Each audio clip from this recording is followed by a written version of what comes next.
So time now is 8:58. Two names to conjure with. Big film stars from the UK. Eddie Redmayne and Felicity Jones, of course. They teamed up to be in the Oscar-winning film The Theory of Everything. Now they're back together for a second time. And you got to speak to them. Yes. Aeronauts is their new film. It's all about the pioneering work of people who looked actually at the weather. And they went up in balloons to try and find out. Quite dangerous. Interesting film with some quite tricky moments along the way. I've been to meet them. First of all, we talked a little bit about superstition. I don't know if you noticed as you came in this hotel room where we're doing the interview, room 101. No. Oh. Don't we have to put things in there that we don't like? Maybe we're in there. Yeah. We're going down. Removed from the I don't want it to be a bad omen or anything. Anyone superstitious? I can't do cracks, pavement cracks. Ah, It takes a long time to walk down the street, guys. Must be a A nightmare. really long time. Dancing everywhere you go. Yeah.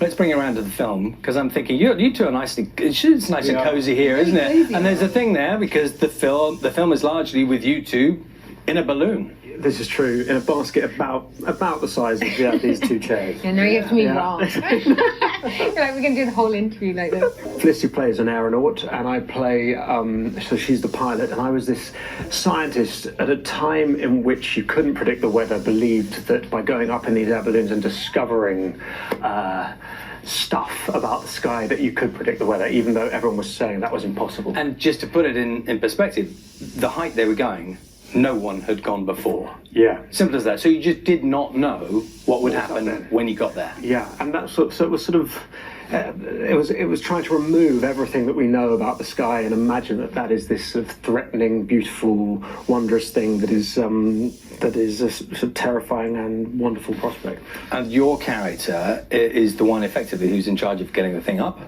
Yes. getting it down again. Yes, I mean, the film is very much the sort of top hits of ballooning, and so my character is based on a woman called Sophie Blanchard, who was an aeronaut in the 18th century, and she was one of the first women to fly solo, and she was a French aeronaut.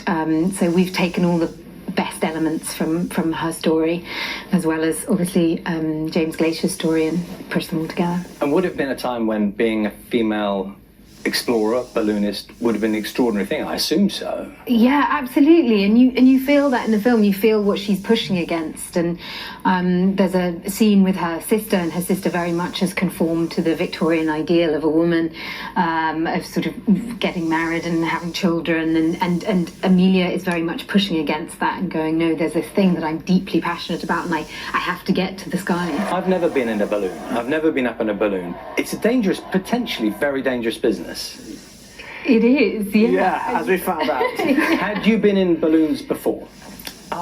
We had been, well, Felicity went and because the difference is between the balloon in our film was a gas balloon, so it's sort of hydrogen and helium attached to a basket, and the way you go up is by letting the thing go, and the way you go down is by pulling a cord that releases the gas.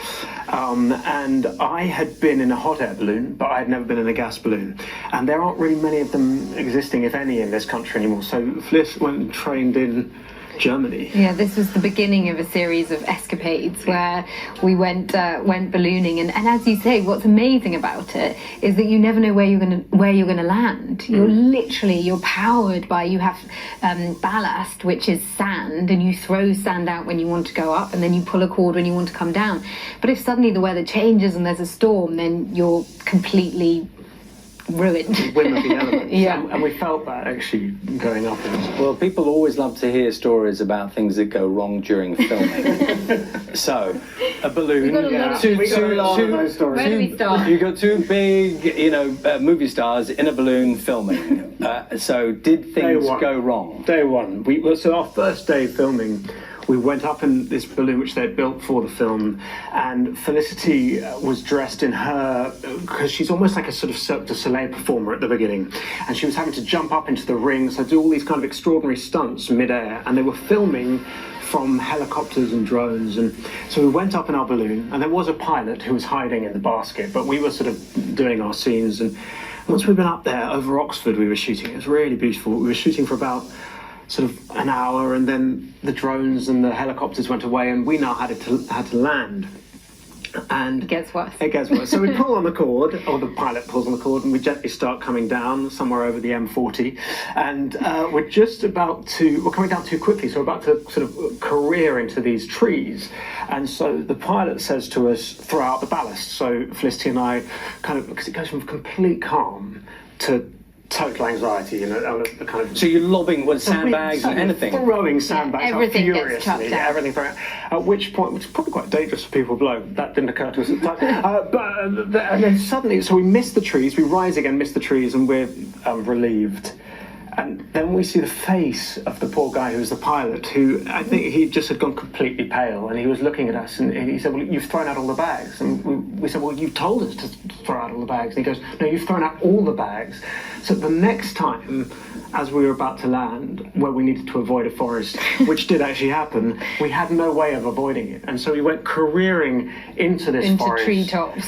Crushed to the ground, and there was this massive noise and crunch, and Felicity's head flipped back and smacked against this campaign chest that was in the basket. With a lovely metal corner on the edge, just to add insult to injury. Is there a crash position in an air balloon that you're supposed to adopt? It's gripping hands in fear and screaming. Gripping each other. Yeah, going, this is it. Because it wasn't even like contemporary balloons, you're sort of partitioned, into little areas, so it's made safer, whereas this was no, and there was a total silence.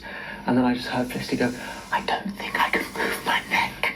And that was day one. Any long-term... Yeah, I can't move it.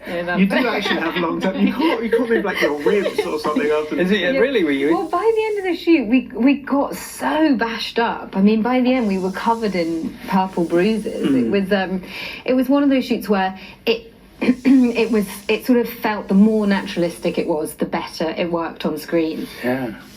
Lovely to see you both. Thank you very much. Lovely. Thank you very much. It's a very polite ending. Well, wasn't it? But they are very polite people, and you just genuinely get the impression that they're buddies. Yeah. Really do. They seem like going very well. Two films together. Yeah. Theory of Everything was remarkable, wasn't it? You're always going to stay friends after that, you would hope. Aeronauts, The Aeronauts is what it's called. It's out in the cinemas from Monday. We'll be back in just a moment. First, a brief look at the headlines where you are this morning.